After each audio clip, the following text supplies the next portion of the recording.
Hi guys, I am here. My name is Sona TV Entertainment. So I'm here with a book review of Be a Triangle by Lilly Singh. So as you know, Lilly Singh is like a really famous Indian Canadian comedian and star. She is super talented. And I got dressed up. You can see, I think the book was like not ready to come out yet. Just that is why I'm not fully ready either.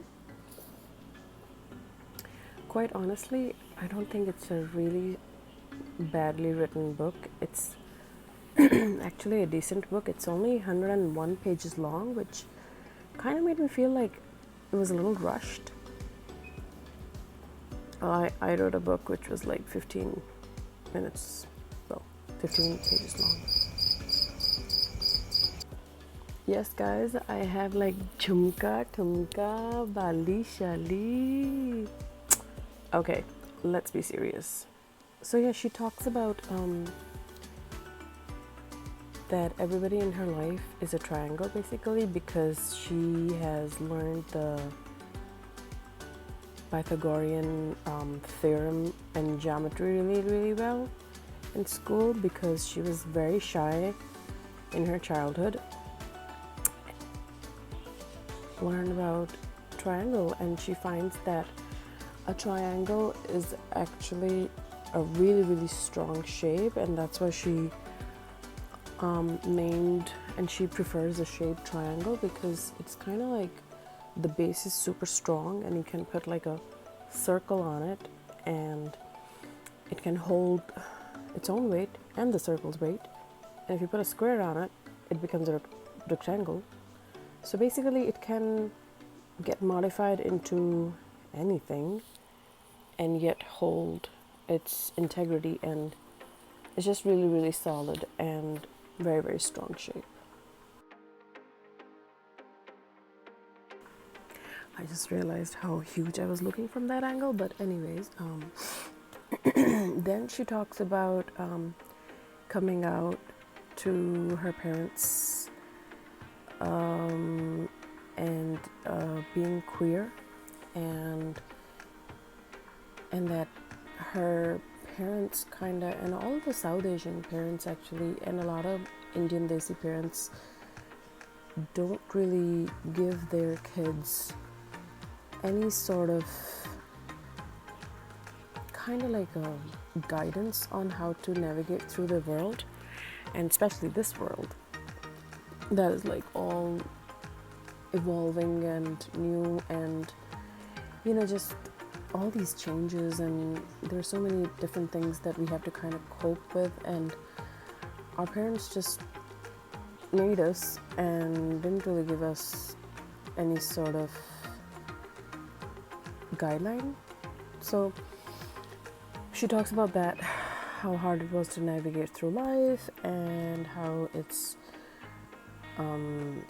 she used to be very shy, and all these aunties used to have all these expectations from her, like by a certain age you need to be like that, you need to get married by a certain age, you have to have kids by a certain age, and she just is not comfortable with any of those ideas yet because she just is still looking for herself and is very happy being just by herself and finding love and hope in herself, which is a very unique style of living, and I really agree with it, that you have to be happy with yourself. You need to check in with yourself. So that's really a good point that she made.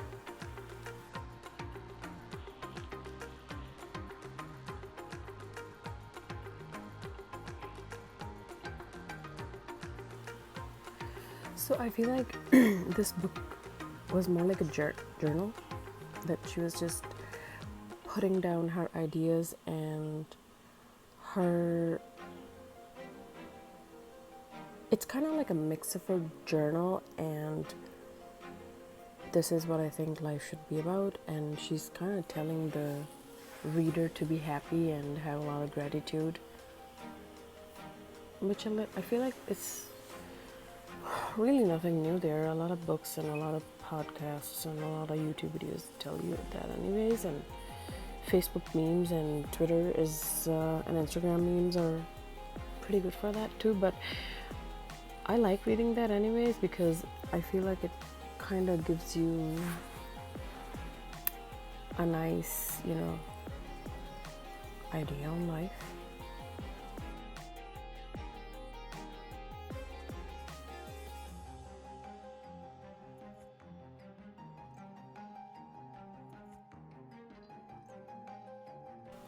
Yeah, so I didn't really find anything unique in this book, but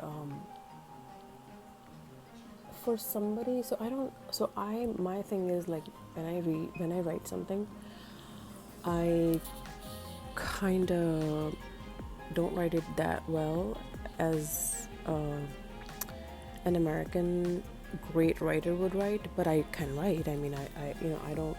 So I felt like maybe I want to give her that benefit of doubt. Maybe her writing style is like mine. It seemed like it was kind of like mine. It's very haphazard and it's like all over the place. And then one paragraph is about gratitude and how to meditate, and the next thing is all about like fun and happiness, but then you are not happy with other people, so you don't have to be with them, which is fine. You need to first be happy with yourself, which is a great message. The book is a little bit like all over the place for me. She's very thankful to her parents, her family, and then the family she chose to be around, and friends, and her dog, Scarboro.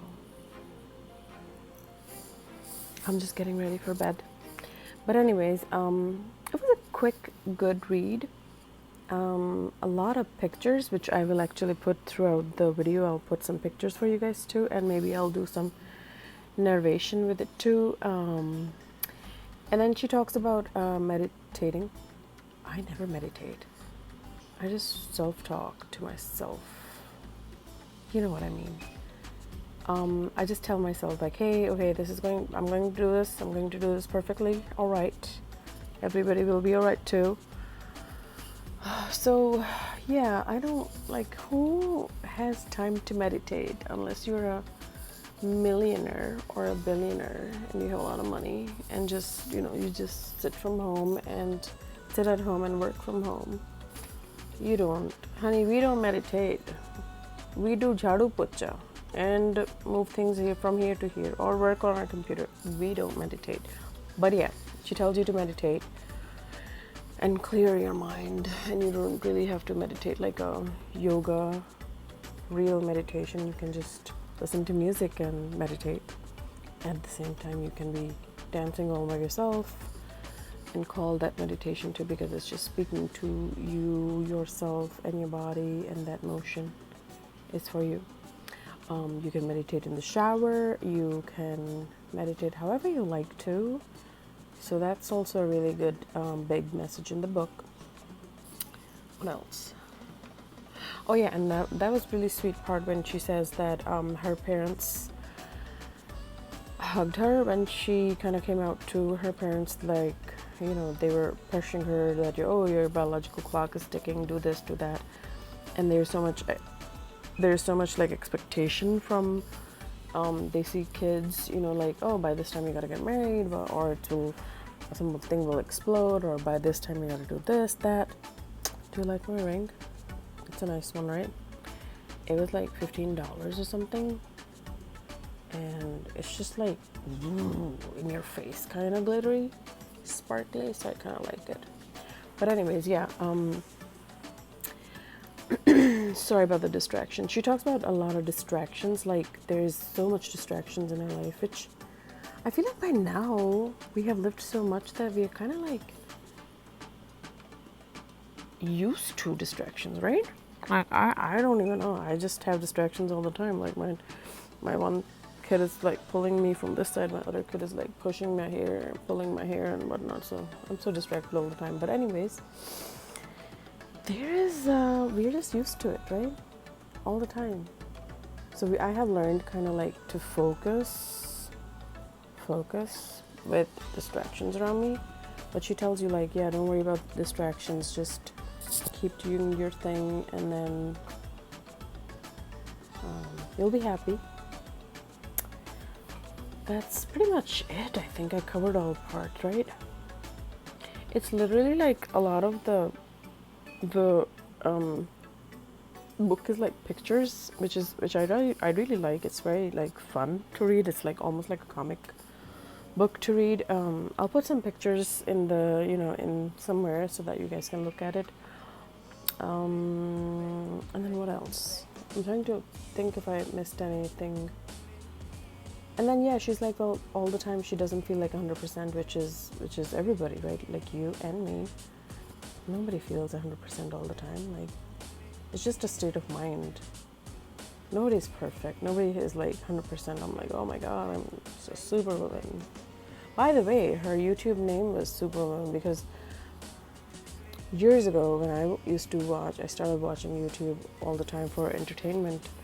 There used to be this guy, Shane Dawson, I think his name was. And then I used to watch him, and then YouTube showed me Superwoman, which was Lilly Singh. And by the way, she also was doing SNL, Saturday Night Live, for a while. So, which is like the first brown girl ever to do that. So, yay, she is really cool too. Besides writing all these books. I think this is her second book. The first one was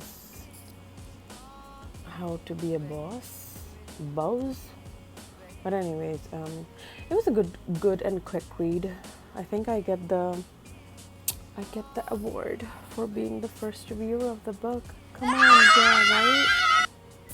Hi. You saw my Bollywood Chataka?